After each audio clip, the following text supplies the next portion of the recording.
د پښتون ژغورنې غورځنګ مشر او ایمل ولی خان د بنو پر لاریونوالو برید د پوز کار وباله.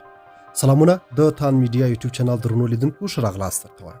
د پښتون ژغورنې غورځنګ مشر منظور احمد پشتين او د عوامي نېشنل ګوند مشر ایمل ولی خان په بنو کې پر سولهییز لاریون برید وغانده.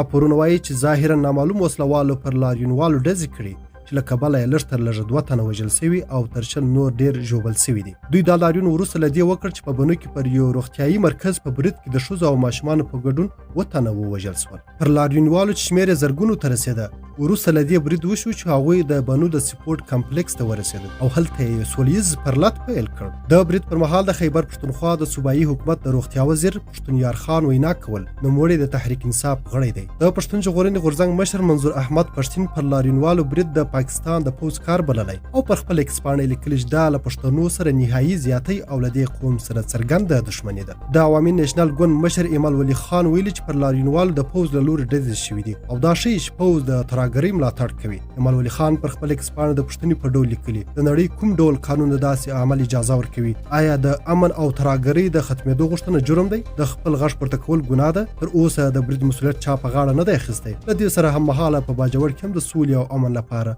لاریون شوی دی. ډېره مننه چې ویډیو مو راسره تر پایه وکتل. د تازه خبرونو لپاره د تان میډیا یوټیوب چینل د سره سبسکرایب کړئ. تر بیا او بلې ویډیو الله پامان.